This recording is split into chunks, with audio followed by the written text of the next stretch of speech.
I was asked about proposing to someone. This came in an Uber ride the other day, and the driver was sharing how he was picking up his best friend later that day to drive to Boston so his best friend could propose, and he was hoping that she would say yes. So then the Uber driver asked me, his name is Idris. Idris said, no, not Idris Elba.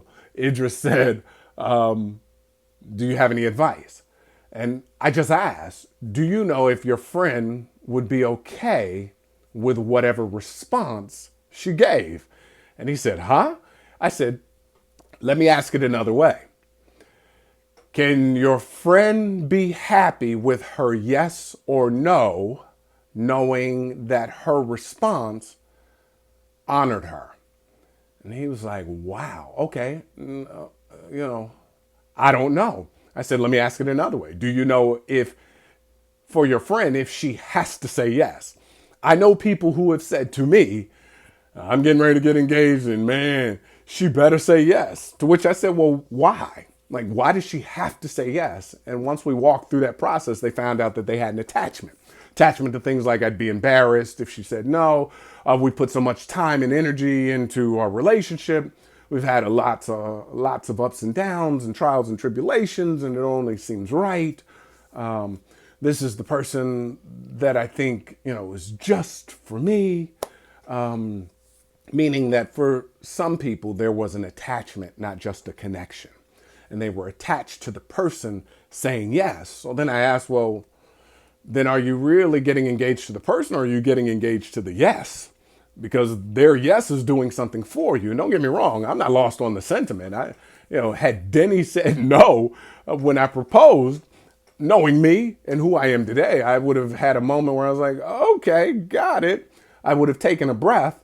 And then somewhere in there, I would have been grateful and demonstrated and articulated my gratitude for her sharing whatever was true for her. I'd rather you say no now than no later. And I'd rather you say yes now when it's true for you, because then it may still be yes later. Every time we're together, we think because somebody said, I do today, that I do blankets them for 40 years. No, every moment is a moment to recommit. Every moment is a moment to continue to say, yes, I do, to the choice to continue the journey together.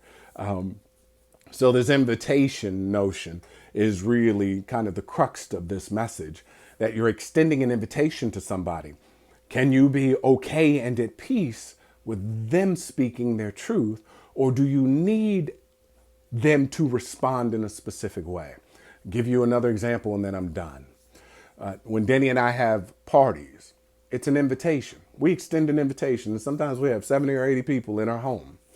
It's only after the party that we recognize, many times after the party, that one or two or a couple of people who said they were coming didn't come. Sometimes we notice it as the party's going through, but there's no attachment to it because the invitation did not come with a condition.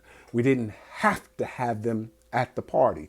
There was one year we sent out invitations for a New Year's Eve party. We got absolutely no responses. So then we sent out email saying, just want to let you know that we have decided just to stay in for the night, and essentially that we're not hosting a party because we wanted to make sure that people wouldn't just show up. Because sometimes people won't RSVP, but they'll just show up. And we wanted to do our best to honor them. But we didn't need anybody to come to the party for us to have a party. Well, I don't need the person to say yes in order for marriage to become a possibility, because that may not be the person that you're supposed to be married to, in as much as the person that did not come to the party may not have had the right energy for your party, or maybe they had something else going on. And so I'd rather not have this kind of you owe me mentality, or I extended an invitation and you let me down. No, man, I really wanted to have you there. Really was looking forward to having your energy at our party. And when we have the next event, we'll extend an invitation. Now, if we notice that we've extended 2, 3, 4, 5 invitations and you've never come, then we may make a choice based on that pattern of behavior. So when it comes to proposing, can you be happy with the other person saying yes or no to what honors their journey? Or is there an attachment to the invitation? Hope that supports your journey. As always, be gentle with yourself.